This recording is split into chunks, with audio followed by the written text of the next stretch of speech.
ஒரு அழகான கிராமத்தில் ஆ, குமார் மற்றும் மாலா என்ற தம்பதிகள் வாழ்ந்து வந்திருந்தார்கள்.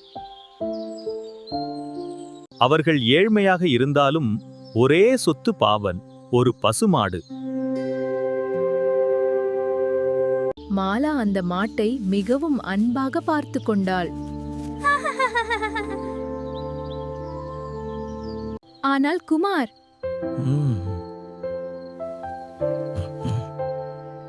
அதை விற்க நினைத்தான். ஒரு நாள் ஒரு வியாபாரி வந்து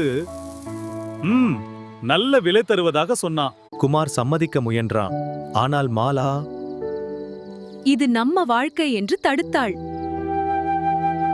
இறுதியில் குமார் அவள் வார்த்தையை கேட்டான். ம், நான் உங்களை காக்கிறேன். சில நாட்களில் அந்த மாடு ஒரு கன்றை பெற்றது. பாலும் அதிகமாகி அவர்களின் வாழ்க்கை வளமானது. நீ சொன்னதுதான் சரி என்று குமார் நன்றி கூறினான். அன்புடன் வளர்த்தால் வாழ்க்கை நம்மை ஏமாற்றாது.